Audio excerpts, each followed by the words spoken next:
दोस्तों नमस्कार। स्वागत है आप सभी का अपने यूट्यूब चैनल टॉपर क्लासेस में। देखेंगे हम आज हिंदी व्याकरण के अंतर्गत हमने आज संज्ञा से अव्यय तक बनने वाले महत्वपूर्ण प्रश्नों का संकलन किया हूँ, जो बेहद ही महत्वपूर्ण है। इसका पार्ट 1 आज मैं लेकर आया हूँ, इसका पार्ट 2 नेक्स्ट डे लेकर आऊँगा। ये प्रश्न विगत परीक्षाओं में पूछे गए हैं और आने वाली परीक्षाओं के लिए अति महत्वपूर्ण होंगे। एक बार ज़रूर देखिएगा। अगर कंटेंट आपको अच्छा लगे तो प्लीज़ चैनल को लाइक कीजिएगा और सब्सक्राइब कीजिएगा। ये जो है प्रश्न आपकी आगामी होने वाली परीक्षा सीटेट है, जैसे दिसंबर 2024, UP TET, super TET, BPSC TRE 4, SSC GD तथा सक्षमता परीक्षा के लिए बेहद महत्वपूर्ण होंगे। चलते हैं हम लोग पहले क्वेश्चन पर, देखते हैं क्वेश्चन क्या है। पहला क्वेश्चन है, वस्तु, स्थान, भाव या विचार के द्योतक शब्दों को क्या कहते हैं? मतलब किसकी परिभाषा ये जो है कही गई है, आप बताइएगा। वस्तु, स्थान, भाव या विचार संज्ञा है कि सर्वनाम है कि विशेषण है कि क्रिया? कोई भी वस्तु है, जैसे घी है, दूध है, स्थान है, दिल्ली है, पटना है, भाव बुढ़ापा जैसे है, जवानी है। जब इस प्रकार के अगर शब्द आ जाते हैं तो परिभाषा जो है संज्ञा की हो जाएगी। जब किसी वस्तु, स्थान, भाव या विचार का बोध हो, वहाँ पे उसे हम लोग संज्ञा के नाम से जानते हैं। समझ में आ गया होगा आप लोगों को। यहाँ पे संज्ञा की परिभाषा पूछी जा रही थी, तो समझ में आ गया होगा। आगे चलते हैं, हम लोग देखेंगे अगला क्वेश्चन। अगला क्वेश्चन है कि निम्नलिखित में से कौन संज्ञा का एक प्रकार नहीं है? बताइएगा। देखिए, संज्ञा 5 प्रकार की होती है, आप लोगों को पता होना चाहिए। कौन कौन सी होती हैं? पहला होता है व्यक्तिवाचक संज्ञा, व्यक्तिवाचक, जातिवाचक, भाववाचक, द्रव्यवाचक और समूहवाचक। ये संज्ञा के 5 प्रकार जो है बताए गए हैं। तो देखते हैं इसमें से कौन सा एक प्रकार नहीं होगा। व्यक्तिवाचक संज्ञा है, जातिवाचक संज्ञा होती है और द्रव्यवाचक संज्ञा होती है। ऑप्शन नंबर इसका जो चौथा है, गुणवाचक संज्ञा, ये ऑप्शन नहीं होगा आपका। ऑप्शन नंबर इसका चौथा सही जवाब हो जाएगा। समझ में आ गया होगा आप लोगों को। अगले क्वेश्चन पे हम लोग चलेंगे, देखेंगे क्वेश्चन। अगला है, स्त्रीत्व का शब्द में कौन सी संज्ञा है? व्यक्तिवाचक संज्ञा है कि भाव, जाति है कि भाव है कि द्रव्य है? देखिए, जो आपका स्त्रीत्व है, जो अंत में तो आ गया है, तो से हमें पता चल रहा है कि व्यक्ति नहीं होगा, न जाति होगा और न द्रव्य होगा। ये कौन सा हो जाएगा? ये भाववाचक संज्ञा की जो है बात कर रहा है। ऑप्शन नंबर इसका तीसरा सही जवाब हो जाएगा। समझ में आ गया होगा आप लोगों को। अगर अच्छा लग रहा हो तो प्लीज़ लाइक कीजिएगा और दोस्तों में शेयर कीजिएगा। अगला क्वेश्चन है कि कौन सा शब्द बहुवचन में प्रयुक्त होता है? माता है कि प्राण है कि लड़का है कि किताब है? मेरी माता जी का नाम ये है, सदैव एक वचन में प्रयुक्त होता है। माता जी सदैव एक वचन में होता है। लड़का खेल रहा है, लड़का भी एक वचन हो जाएगा। यह किताब मेरी है, यह भी एक वचन हो जाएगा। अगला है, उसके प्राण निकल गए, उसके प्राण निकल गए, उसके प्राण निकल गया नहीं होता, याद रखिएगा, उसके प्राण निकल गए। यहाँ पे जो प्राण नाम का जो शब्द है ये बहुवचन के अंतर्गत आएगा।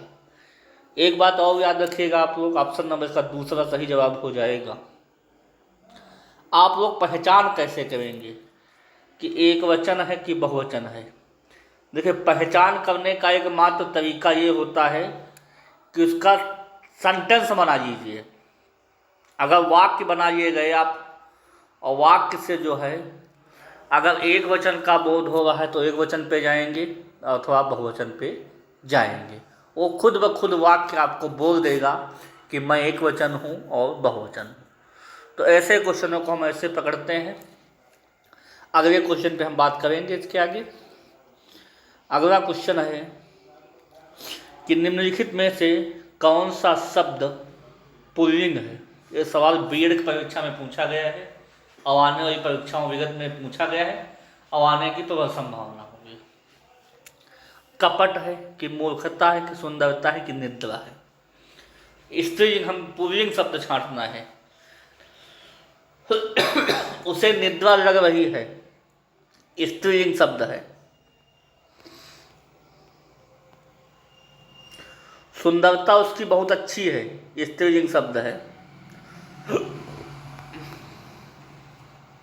उसकी मूर्खता बड़ी अजीब है, स्त्रीलिंग शब्द है।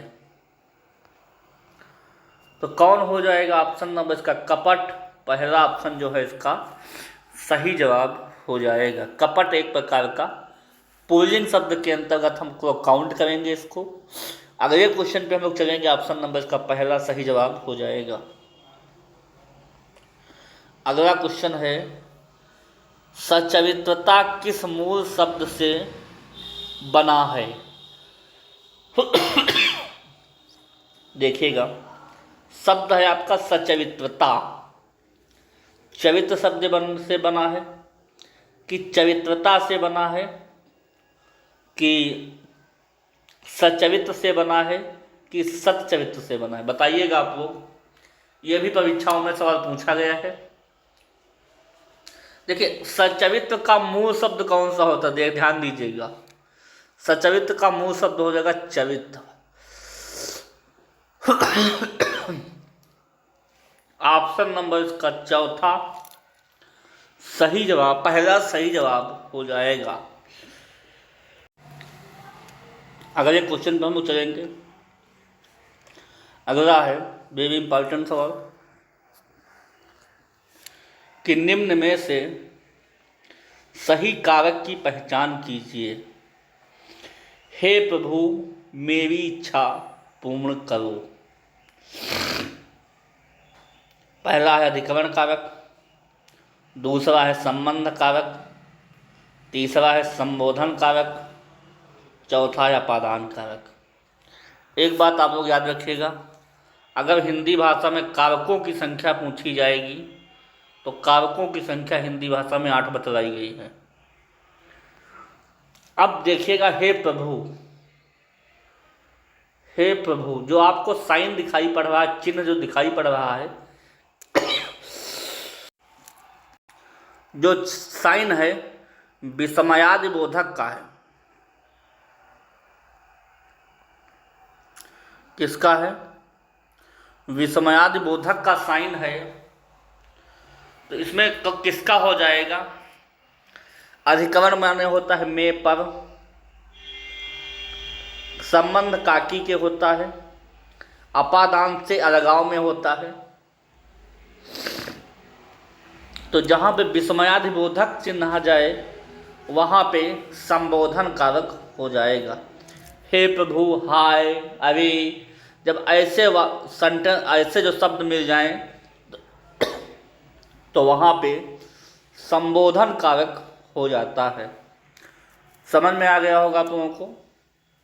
अगले क्वेश्चन पे हम चलेंगे आगे। अगला क्वेश्चन वेरी इंपॉर्टेंट है कि वृक्ष पर पक्षी बैठे हैं, इस वाक्य में पर कौन सा कारक है? बैंक परीक्षा में सवाल पूछा गया है। अधिकरण कारक है। देखिए कारक की अगर आपको पता है तो कोई दिक्कत नहीं, कैसा भी सवाल आपको देखने को मिलेगा, सवाल बन जाएगा। देखिए परीक्षा आपसे बड़ी नहीं है, परीक्षा से आप बड़े हैं। आप में बस कॉन्फिडेंस होना चाहिए कि मेरा पेपर अच्छा होगा। निगेटिव का भागेंगे तो निगेटिव हो जाएंगे, इसलिए लाइफ में सदैव पॉजिटिव रहिए। ईमानदारी और मेहनत से परिश्रम जो है परीक्षा की तैयारी कीजिए, आपका रिजल्ट बोलेगा वाकई में इसने मेहनत किया है। तो अधिकरण का कारक चिन्ह होता है में पर। अधिकरण का क्या होता है? में और पर। कर्ता ने कर्म को संबोधन अरे अपादान से अलगाव में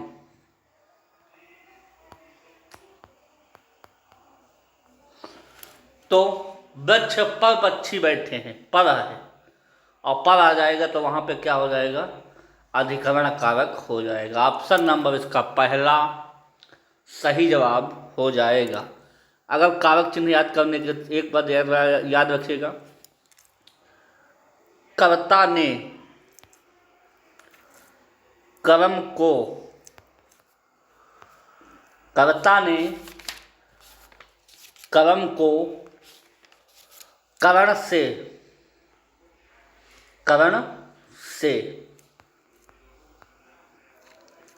संप्रदान के लिए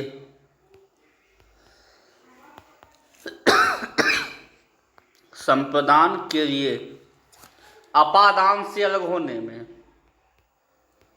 अपादान से अलग होने में, कर्ता ने कर्म को कर्ण से संप्रदान के लिए अपादान से अलग होने में कितने हो गए? 5 हो गए।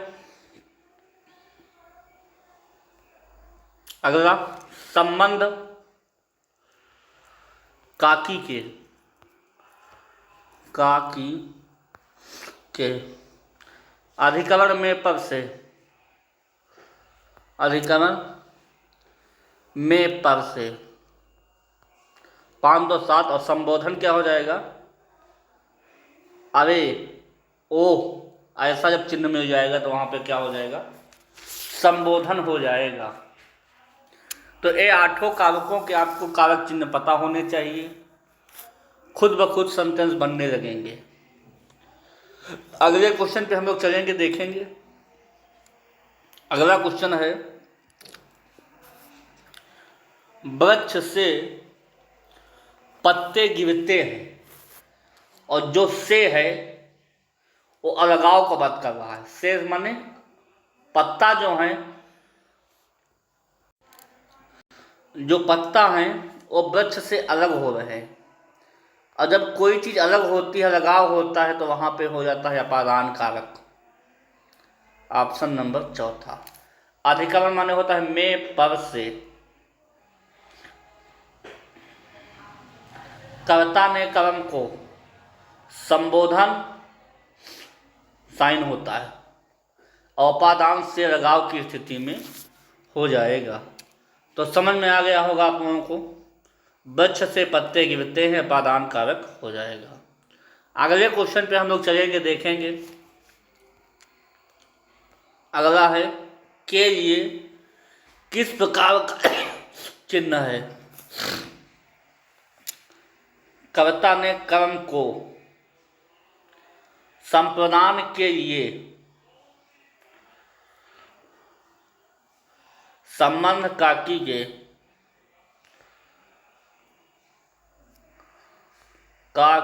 के औपादान से लगाव में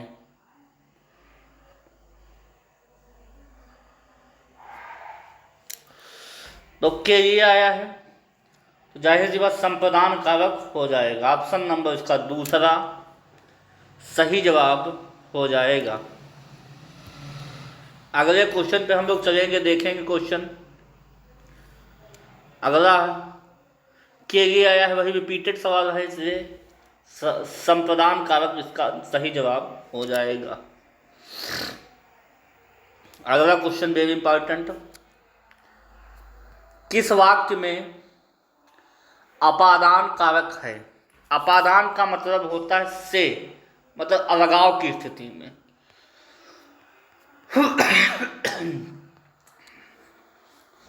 तबीयत ठीक नहीं है, थोड़ा एडजस्ट कर लीजिएगा। फिर भी क्लास देने का मैं प्रयास कर रहा हूँ पूर्ण रूप से। राम ने रावण को तीर से मारा।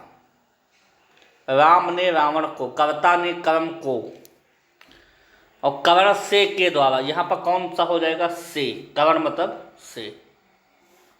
मोहन से अब नहीं जाता, कर्ता ने कर्म को कर्ण से। हिमालय से गंगा निकलती है, अलगाव हो रहा है यहाँ पे। ऑप्शन नंबर, यहाँ पे अपादान कारक हो जाएगा। यहाँ पे क्या हो जाएगा? अपादान कारक हो जाएगा। ऑप्शन नंबर इसका तीसरा। हिमालय से गंगा निकलती है। चाकू से फल काटो, कर्ता ने कर्म को कर्ण से, यहाँ पे क्या हो जाएगा? कर्ण हो जाएगा। तो हिमालय से गंगा निकलती है, इसका ऑप्शन नंबर तीसरा अपादान कारक हो जाएगा। समझ में आ गया होगा आप लोगों को? अगर नहीं आया है तो फिर से देख लीजिएगा, बताइएगा।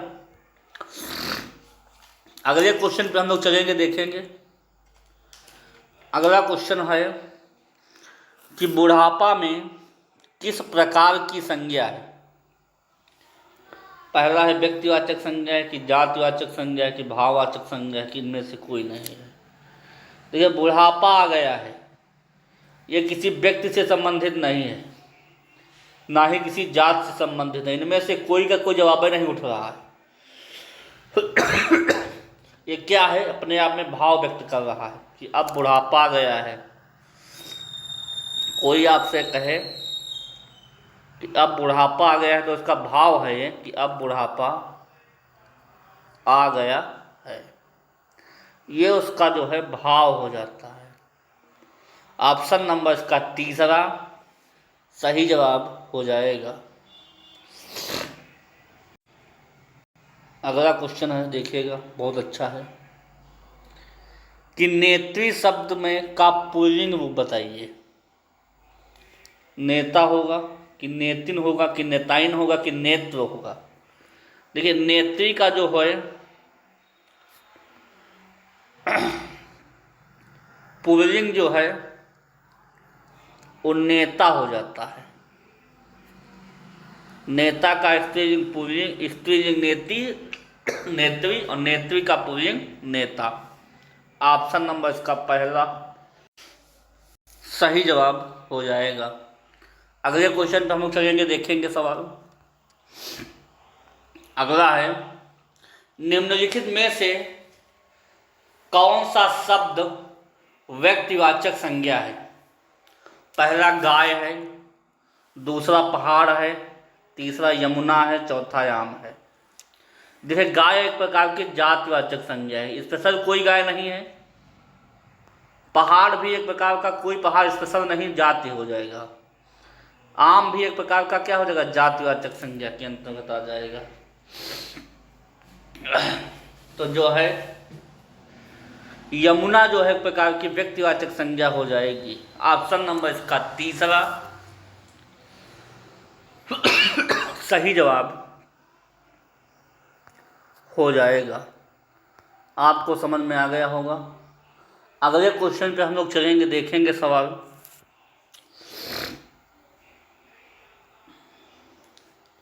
अगला क्वेश्चन इंपॉर्टेंट है कि जातिवाचक संज्ञा बताइए। किसमें जातिवाचक संज्ञा है? पहला लड़का है कि सेना है कि श्याम है कि दुख है? देखिए, किसमें आपकी जातिवाचक संज्ञा का बोध हो रहा है, बताइएगा आप लोग। सेना एक प्रकार की समूहवाचक संज्ञा है, श्याम एक प्रकार की व्यक्तिवाचक संज्ञा है, और दुख एक प्रकार का भाववाचक संज्ञा हो जाएगा। समझ में आ गया होगा। तो लड़का कैसी संज्ञा हो जाएगा? जो लड़का है वो जातिवाचक संज्ञा हो जाएगा। ऑप्शन नंबर इसका पहला जो है सही जवाब हो जाएगा। समझ में आ गया होगा आप लोगों को। अगले क्वेश्चन पे हम लोग चलेंगे, देखेंगे क्वेश्चन। अगला क्वेश्चन है बहुत इंपॉर्टेंट, काफ़ी बार परीक्षाओं में पूछा गया है, फिर इस बार पूछे जाने की प्रबल संभावना होगी कि आंसू का बहुवचन क्या होगा। पहला है आंसू, दूसरा है आंसुओं, तीसरा है आंसुए, चौथा है इनमें से कोई नहीं। देखिए बहुत अच्छा सवाल है, तो आप बना के देख लीजिए सेंटेंस। मेरे आंसू गिर रहे हैं, मेरे आंसू गिर रहे हैं, गिर रहे हैं। देखिए आंसू खुद ब खुद कह रहा है, आंसू खुद ब खुद कह रहा है कि मैं जो है बहुवचन में हूं। आंसू का बहुवचन आंसू तो कतई नहीं होगा और आंसुए भी नहीं होगा। तो जो आंसू का जो बहुवचन हो जाएगा वो आंसू अपने आप में आंसू ही रहता है। तो समझ में आ गया होगा आप लोगों को। अगले क्वेश्चन पे हम लोग चलेंगे, देखेंगे क्वेश्चन। अगला और अंतिम सवाल होगा इस सेशन का कि लिंग की दृष्टि से दही क्या है। काफी बार परीक्षाओं में क्वेश्चन बना है इससे कि दही कैसा शब्द है। देखिए जब पुल्लिंग और स्त्रीलिंग की बात आ जाएगी तो आप फटाक से क्वेश्चन को बना के देखिएगा। दही खट्टा है, क्या बनाएंगे सेंटेंस? दही खट्टा है। तो ये खुद ब खुद कह रहा है कि दही पुल्लिंग शब्द है। कैसा है? पुल्लिंग शब्द है। ऑप्शन नंबर इसका दूसरा सही जवाब हो जाएगा। दही को स्त्रीलिंग कभी मत मानिएगा कि बड़ी की मात्रा लगी हुई से स्त्रीलिंग होगा। दही खट्टा होता है, दही खट्टी नहीं होता है। तो दोस्तों ये छोटा सा प्रयास आज का कैसा लगा प्लीज़ बताइएगा आप लोग। मेरी मेहनत को बेकार मत जाने देना मेरे दोस्त, लगे रहिएगा और माता पिता का सपना पूरा कीजिएगा। तैयारी जोश और उमंग के साथ बढ़ाते रहिएगा और तैयारी मजबूत करते रहिएगा। फिर अगली क्लास में जोश और उमंग के साथ मिलेंगे। तब तक के लिए धन्यवाद। Okay, thank you.